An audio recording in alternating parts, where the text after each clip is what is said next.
So another month and another DC Universe animated movie.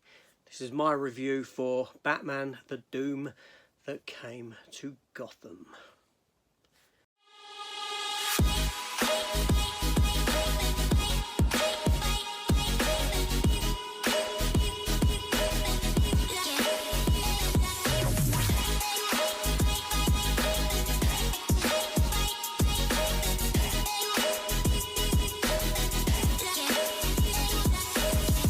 Welcome back to the channel, everyone, and welcome to this here review.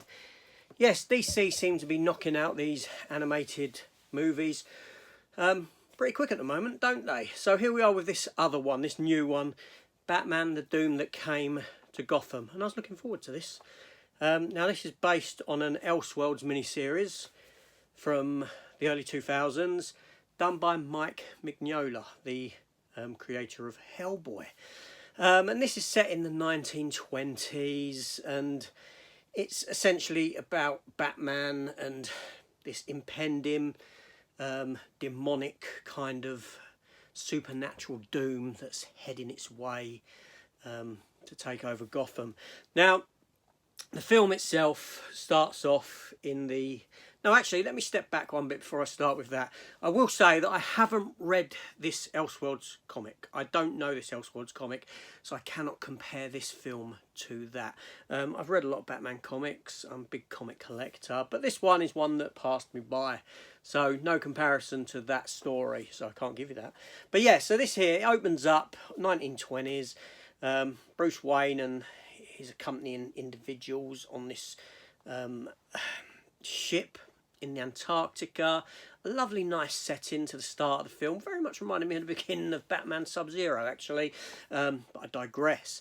And they're there and they find this outpost of individuals led by Oswald Cobblepot, and things have gone awry, and they find a book of Oswald Cobblepot, his journal, and it sort of treads into areas of, like, you know, they're stranded, they've had to kill the dogs and all this sort of thing, which is sort of things that really have happened when people were stranded in them eras in Antarctica.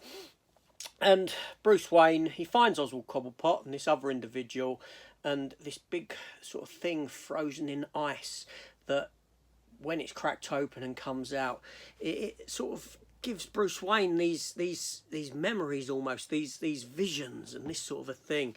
And Bruce Wayne and that, they head back to Gotham. Bruce Wayne ain't been to Gotham for some considerable time, and because there's this prophecy of this doom that's going to come and destroy Gotham and all this sort of a thing.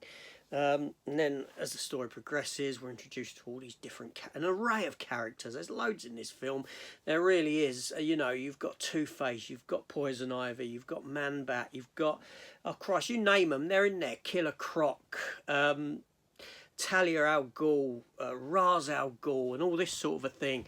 The plot itself is basically about Talia al Ghul fulfilling the prophecy of this thing, like the Al Ghuls always tend to be doing, and they want to get Gotham changed again, like the Al Ghuls always seem to be doing.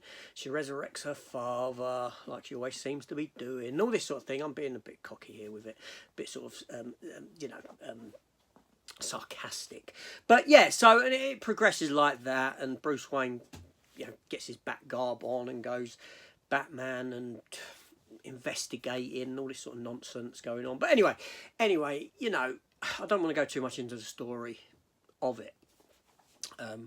Now, the animation style. I like the animation style. I do like the animation style with most of these DC animated movies, and that's no difference here. And the voice cast was very good as well. However, I don't know anyone that voices any of the characters. I can't say that I'm aware of them, but it worked for the film. It's got a nice visual setting, it's got a nice era setting. However, I do feel that there's just far too much flung in, too much going on. We're introduced to Oliver Queen as well, who's sort of like a knight more than an archer. He goes a bit cuckoo in it, a bit la-la.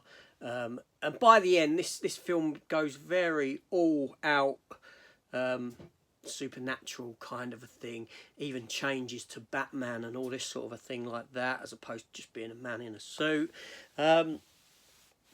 And I'm not sure if I liked it or not. I liked aspects of it. I liked some places where it was going, some stuff it was doing, and others I didn't. I think it delved too far into the supernatural for my liking. And I think that's the component of it that primarily has put me off of this animated film more than anything else.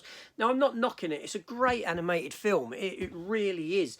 But as a DC, you know, I've got all the DC animated films. It's probably one of the lower ones, one of the lesser ones, but primarily for that very reason. Now, like I said, I don't know the comparison. I can't compare it to the comic book. This might be a comic book that people read, loved and adored, and they've adapted it. Whether they've adapted it well or adapted it poorly, I can't say.